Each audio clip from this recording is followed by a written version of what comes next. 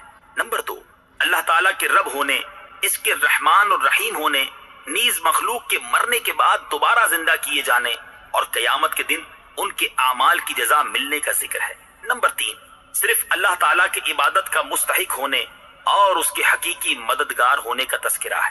Number 4، دعا کے آداب کا بیان اور اللہ تعالیٰ سے دین حق اور صراط مستقیم کی طرف ہدایت ملنے، نیک لوگوں کے حال سے موافقت اور گمراہوں سے اجتناب کی دعا مانگنے کی تعلیم ہے۔ یہ چند وہ چیزیں بیان کی گئی ہیں جن کا سورہ فاتحہ میں تفصیلی ذکر ہے۔ البتہ اجمالی طور پر اس سورت میں بے شمار چیزوں کا بیان ہے۔ امیر المومنین حضرت علی المرتضیٰ کرم اللہ تعالی وجہہ الکریم فرماتے ہیں، اگر میں چاہوں تو سورہ فاتحہ کی تفسیر سے 70 اونٹ بھروا دوں۔ اعلیٰ حضرت امام احمد رضا خان علیہ رحمت الرحمان حضرت علی المرتضیٰ کرم اللہ تعالی وجہہ الکریم کا یہ قول نقل کرنے کے بعد فرماتے ہیں، ایک اونٹ کئے یعنی کتنے ہی من کا بوجھ اٹھاتا ہے، اور ہر من میں کئے یعنی کتنے ہزار اجزاء ہوتے ہیں۔ ان کا حساب لگایا جائے تو یہ حساب سے تقریباً 25 لاکھ جز بنتے ہیں۔ یہ فقط سورہ فاتحہ کی تفسیر ہے۔ سورہ فاتحہ سے متعلق شرعی مسائل۔ نمبر 1، نماز میں سورہ فاتحہ پڑھنا واجب ہے۔ امام اور تنہا نماز پڑھنے والا اپنی زبان سے سورہ فاتحہ پڑھے گا، جبکہ مقتدی امام کے پیچھے خاموش رہے گا، اور جہری نماز میں اس کی قراءت بھی سنے گا، اور اس کا یہی عمل پڑھنے کے حکم میں ہے۔ اللہ تعالیٰ نے قرآن پاک میں تلاوت کے وقت مقتدی کو خاموش رہنے اور قراءت سننے کا حکم دیتے ہوئے ارشاد فرمایا، وَإِذَا قُرِئَ الْقُرْآنُ فَاسْتَمِعُوا لَهُ وَأَنصِتُوا لَعَلَّكُمْ تُرْحَمُونَ۔ ترجمہ، اور جب قرآن پڑھا جائے تو اسے غور سے سنو اور خاموش رہو تاکہ تم پر رحم کیا جائے۔ اور حضرت ابو موسیٰ اشعری رضی اللہ تعالیٰ عنہ سے روایت ہے، حضور اقدس صلی اللہ تعالیٰ علیہ وسلم نے ارشاد فرمایا، جب امام قراءت کرے تو تم خاموش رہو۔ ابن ماجہ کی ایک اور حدیث ہے، حضرت جابر بن عبداللہ رضی اللہ تعالیٰ عنہ سے روایت ہے، نبی کریم صلی اللہ تعالیٰ علیہ وسلم نے ارشاد فرمایا، جس شخص کا کوئی امام ہو تو امام کا پڑھنا ہی مقتدی کا پڑھنا ہے۔ ان کے علاوہ اور بہت سی احادیث میں امام کے پیچھے مقتدی کے خاموش رہنے کے بارے میں بیان کیا گیا ہے۔ امام اعظم کا مناظرہ۔ امام فخر الدین رازی رحمت اللہ تعالی علیہ فرماتے ہیں، مدینہ منورہ کے چند علماء امام ابو حنیفہ رضی اللہ تعالیٰ عنہ کے پاس اس غرض سے آئے کہ وہ امام کے پیچھے مقتدی کی قراءت کرنے کے معاملے میں ان سے مناظرہ کریں۔ امام ابو حنیفہ رضی اللہ تعالیٰ عنہ نے ان سے فرمایا، سب سے مناظرہ کرنا میرے لیے ممکن نہیں، آپ ایسا کریں کہ مناظرے کا معاملہ اس کے سپرد کر دیں جو آپ سب سے زیادہ علم والا ہے، تاکہ میں اس کے ساتھ مناظرہ کروں۔ انہوں نے ایک عالم کی طرف اشارہ کیا تو امام ابو حنیفہ رضی اللہ تعالیٰ عنہ نے فرمایا، کیا یہ تم سب سے زیادہ علم والا ہے؟ انہوں نے جواب دیا، ہاں۔ امام ابو حنیفہ رضی اللہ تعالیٰ عنہ نے فرمایا، کیا میرا اس کے ساتھ مناظرہ کرنا تم سب کے ساتھ مناظرہ کرنے کی طرح ہے؟ انہوں نے کہا، ہاں۔ امام ابو حنیفہ رضی اللہ تعالیٰ عنہ نے فرمایا، اس کے خلاف جو دلیل قائم ہوگی وہ گویا کہ تمہارے خلاف قائم ہوگی۔ انہوں نے جواب دیا، ہاں۔ امام ابو حنیفہ رضی اللہ تعالیٰ عنہ نے فرمایا، اگر میں اس کے ساتھ مناظرہ کروں اور دلیل میں اس پر غالب آ جاؤں تو وہ دلیل تم پر بھی لازم ہوگی؟ انہوں نے کہا، ہاں۔ امام ابو حنیفہ رضی اللہ تعالیٰ عنہ نے دریافت کیا، وہ دلیل تم پر کیسے لازم ہوگی؟ انہوں نے جواب دیا، اس لیے کہ ہم اسے اپنا امام بنانے پر راضی ہیں تو اس کی بات ہماری بات ہوگی۔ امام ابو حنیفہ رضی اللہ تعالیٰ عنہ نے فرمایا، ہم بھی تو یہی کہتے ہیں کہ جب ہم نے ایک شخص کو نماز میں اپنا امام مان لیا تو اس کا قراءت کرنا ہمارا قراءت کرنا ہے اور وہ ہماری طرف سے نائب ہے۔ امام ابو حنیفہ رضی اللہ تعالی عنہ کی یہ بات سن کر سب نے اقرار کر لیا کہ امام کے پیچھے مقتدی قراءت نہیں کرے گا۔ نمبر 2، نماز جنازہ میں خاص دعا یاد نہ ہو تو دعا کی نیت سے سورہ فاتحہ پڑھنا جائز ہے، جبکہ قراءت کی نیت سے پڑھنا جائز نہیں۔ بسم اللہ الرحمن الرحیم۔ ترجمہ، اللہ کے نام سے شروع جو نہایت مہربان رحمت والا ہے۔ بسم اللہ، اللہ کے نام سے شروع۔ تفسیر صراط الجنان میں اس کی تفسیر کچھ اس طرح ہے۔ علامہ احمد صاوی رحمت اللہ تعالی علیہ فرماتے ہیں قرآن مجید کی ابتدا بسم اللہ سے اس لیے کی گئی تاکہ اللہ تعالیٰ کے بندے اس کی پیروی کرتے ہوئے ہر اچھے کام کی ابتدا بسم اللہ سے کریں، اور حدیث پاک میں بھی اچھے اور اہم کام کی ابتدا بسم اللہ سے کرنے کی ترغیب دی گئی ہے۔ چنانچہ حضرت ابو ہریرہ رضی اللہ تعالی عنہ سے روایت ہے، حضور پر نور صلی اللہ تعالی علیہ وسلم نے ارشاد فرمایا، جس اہم کام کی ابتدا بسم اللہ الرحمن الرحیم سے نہ کی گئی تو وہ ادھورا رہ جاتا ہے۔ لہٰذا تمام مسلمانوں کو چاہیے کہ وہ ہر نیک اور جائز کام کی ابتدا بسم اللہ الرحمن الرحیم سے کریں، اس کی بہت برکت ہے۔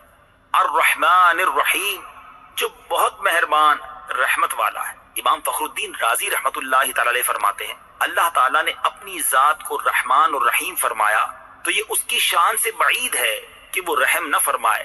مروی ہے کہ ایک سائل نے بلند دروازے کے پاس کھڑے ہو کر کچھ مانگا تو اسے تھوڑا سا دے دیا گیا۔ دوسرے دن وہ ایک کلاڑا لے کر آیا اور دروازے کو توڑنا شروع کر دیا۔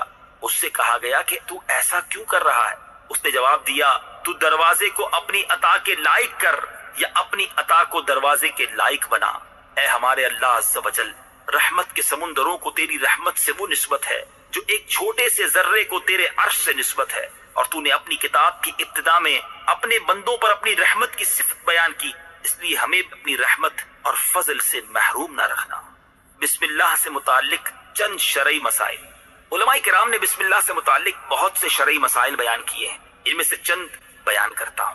نمبر 1، جو بسم اللہ ہر سورت کے شروع میں لکھی ہوئی ہے یہ پوری آیت ہے، اور جو سورہ نمل کی آیت نمبر 30 میں ہے وہ اس آیت کا ایک حصہ ہے۔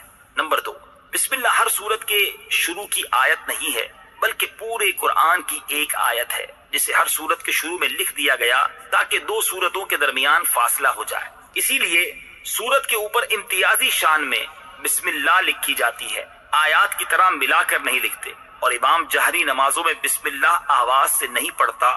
نیز حضرت جبریل علیہ السلام جو پہلی وحی لائے اس میں بسم اللہ نہ تھی۔ نمبر 3، تراویح پڑھانے والے کو چاہیے کہ وہ کسی ایک سورت کے شروع میں بسم اللہ آواز سے پڑھے تاکہ ایک آیت رہ نہ جائے۔ نمبر 4، تلاوت شروع کرنے سے پہلے اعوذ باللہ من الشیطان الرجیم پڑھنا سنت ہے، لیکن اگر شاگرد استاد سے قرآن مجید پڑھ رہا ہو تو اس کے لیے سنت نہیں۔ نمبر 5، سورت کی ابتدا میں بسم اللہ پڑھنا سنت ہے ورنہ مستحب ہے۔ نمبر 6، اگر سورہ توبہ سے تلاوت شروع کی جائے تو اعوذ باللہ اور بسم اللہ دونوں کو پڑھا جائے، اور اگر تلاوت کے دوران سورہ توبہ آ جائے تو بسم اللہ پڑھنے کی حاجت نہیں۔ الحمد للہ رب العالمین۔ ترجمہ، سب تعریفیں اللہ کے لیے ہیں جو تمام جہان والوں کا پالنے والا ہے۔ الحمدللہ، سب تعریفیں اللہ کے لیے ہیں۔ تفسیر صراط الجنان میں اس کی تفسیر کچھ اس طرح ہے، یعنی ہر طرح کی حمد اور تعریف کا مستحق اللہ تعالیٰ ہے، کیونکہ اللہ تعالیٰ کمال کی تمام صفات کا جامع ہے۔ حمد اور شکر کی تعریف۔ حمد کا معنی ہے کسی کی اختیاری خوبیوں کی بنا پر اس کی تعریف کرنا، اور شکر کی تعریف یہ ہے کہ کسی کے احسان کے مقابلے میں زبان، دل یا اعضاء سے اس کی تعظیم کرنا، اور ہم چونکہ اللہ عز و جل کی حمد عام طور پر اس کے احسانات کے پیش نظر کرتے ہیں، اس لیے ہماری یہ حمد شکر بھی ہوتی ہے۔ اللہ تعالیٰ کی حمد و ثنا کرنے کے فضائل۔ احادیث میں اللہ تعالیٰ کی حمد و ثنا کرنے کے بہت فضائل بیان کیے گئے ہیں، ان میں سے 3 فضائل پیش کرتا ہوں۔ نمبر 1، مسلم شریف کی حدیث ہے، حضرت انس بن مالک رضی اللہ تعالی عنہ سے روایت ہے، نبی اکرم صلی اللہ تعالی علیہ وسلم نے ارشاد فرمایا، اللہ تعالیٰ بندے کی اس بات سے خوش ہوتا ہے کہ وہ کچھ کھائے تو اللہ تعالیٰ کی حمد کرے، اور کچھ پیے تو اللہ تعالیٰ کی حمد کرے۔ نمبر 2، ابن ماجہ کی حدیث ہے، حضرت جابر بن عبداللہ رضی اللہ تعالی عنہ سے روایت ہے، حضور پر نور صلی اللہ تعالی علیہ وسلم نے ارشاد فرمایا، سب سے افضل ذکر لا الہ الا اللہ ہے، اور سب سے افضل دعا الحمدللہ ہے۔ نمبر 3، ابن ماجہ ہی کی حدیث ہے، حضرت انس بن مالک رضی اللہ تعالی عنہ سے روایت ہے، حضور اقدس صلی اللہ تعالی علیہ وسلم نے ارشاد فرمایا، جب اللہ تعالیٰ اپنے بندے پر کوئی نعمت نازل فرماتا ہے اور وہ نعمت ملنے پر الحمدللہ کہتا ہے تو یہ حمد اللہ تعالیٰ کے نزدیک اس دی گئی نعمت سے زیادہ افضل ہے۔ حمد سے متعلق شرعی حکم: خطبے میں حمد واجب، کھانے کے بعد مستحب، چھینک آنے کے بعد سنت، حرام کام کے بعد حرام، اور بعض صورتوں میں کفر ہے۔ للہ، اللہ کے لیے۔ اللہ اس ذات اعلیٰ کا عظمت والا نام ہے جو تمام کمال والی صفتوں کی جامع ہے، اور بعض مفسرین نے اس لفظ کے معنی بھی بیان کیے، جیسے اس کا ایک معنی ہے عبادت کا مستحق، دوسرا معنی ہے وہ ذات جس کی معرفت میں عقل حیران ہے، تیسرا معنی ہے وہ ذات جس کی بارگاہ میں سکون حاصل ہوتا ہے، اور چوتھا معنی ہے وہ ذات کہ مصیبت کے وقت جس کی پناہ تلاش کی جائے۔ رب العالمین، جو سارے جہان والوں کا مالک ہے۔ تفسیر صراط الجنان میں اس کی تفسیر کچھ اس طرح ہے: لفظ رب کے کئی معنی ہیں، جیسے سید، مالک، معبود، ثابت، مصلح، اور بتدریج مرتبہ کمال تک پہنچانے والا، اور اللہ تعالیٰ کے علاوہ ہر موجود چیز کو عالم کہتے ہیں، اور اس میں تمام مخلوقات داخل ہیں۔ الرحمن الرحیم۔ ترجمہ: بہت مہربان، رحمت والا۔ الرحمن، بہت مہربان۔ تفسیر صراط الجنان میں اس کی تفسیر کچھ اس طرح ہے: رحمان اور رحیم اللہ تعالیٰ کے دو صفاتی نام ہیں۔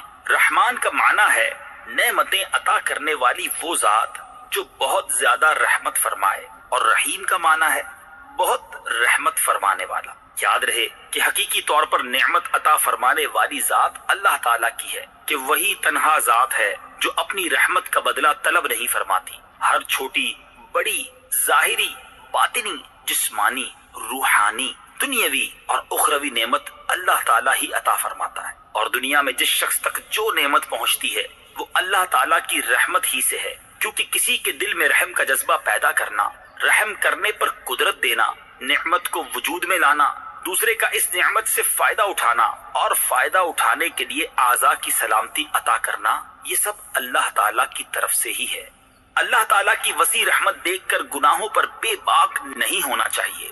ابو عبداللہ محمد بن احمد قرطبی رحمت اللہ تعالیٰ علیہ فرماتے ہیں، اللہ تعالیٰ نے رب العالمین کے بعد اپنے دو اوصاف رحمان اور رحیم بیان فرمائے۔ اس کی وجہ یہ ہے کہ جب اللہ تعالیٰ نے فرمایا کہ وہ رب العالمین ہے تو اس سے سننے اور پڑھنے والے کے دل میں اللہ تعالیٰ کی عظمت کی وجہ سے اس کا خوف پیدا ہوا، تو اس کے ساتھ ہی اللہ تعالیٰ کے دو اوصاف رحمان اور رحیم ذکر کر دیے گئے، جن کے ضمن میں اللہ تعالیٰ کی اطاعت کرنے کی ترغیب ہے۔ یوں ترغیب اور ترغیب دونوں کا بیان ہو گیا، تاکہ بندہ اللہ تعالیٰ کی اطاعت کرنے کی طرف اچھی طرح راغب ہو اور اس کی نافرمانی کرنے سے رکنے کی خوب کوشش کرے۔ قرآن مجید میں اور مقامات پر اللہ تعالیٰ کی رحمت اور اس کے عذاب دونوں کو واضح طور پر ایک ساتھ ذکر کیا گیا ہے۔ چنانچہ اللہ تعالیٰ ارشاد فرماتا ہے: نبئ عبادی انی انا الغفور الرحیم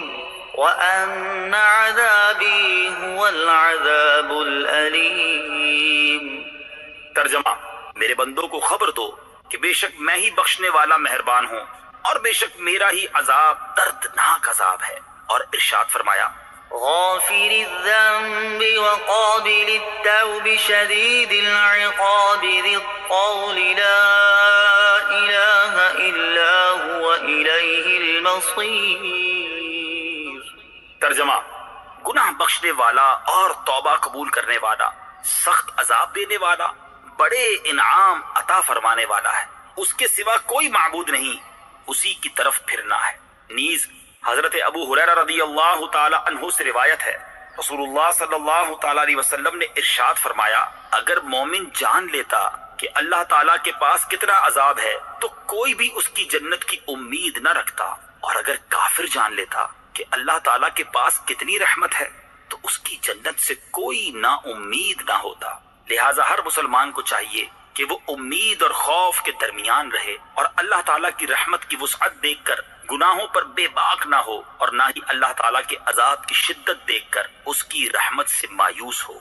کسی کو رحمان اور رحیم کہنے کے بارے میں شرعی حکم: اللہ تعالیٰ کے علاوہ کسی اور کو رحمان کہنا جائز نہیں، جبکہ رحیم کہا جا سکتا ہے، جیسے قرآن مجید میں اللہ تعالیٰ نے اپنے حبیب صلی اللہ تعالیٰ علیہ وسلم کو بھی رحیم فرمایا ہے، چنانچہ ارشاد باری تعالیٰ ہے لقد جاءكم رسول من أنفسكم عزيز عليه ما عنتم حريص عليكم بالمؤمنين رؤوف رحيم۔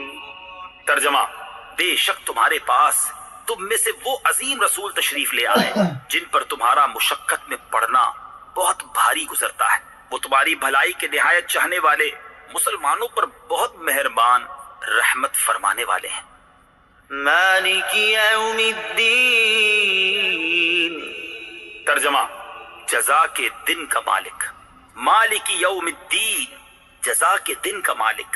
تفسیر صراط الجنان میں اس کی تفسیر کچھ اس طرح ہے، جزا کے دن سے مراد قیامت کا دن ہے کہ اس دن نیک اعمال کرنے والے مسلمانوں کو ثواب ملے گا اور گناہگاروں اور کافروں کو سزا ملے گی، جبکہ مالک اسے کہتے ہیں جو اپنی ملکیت میں موجود چیزوں میں جیسے چاہے تصرف کرے۔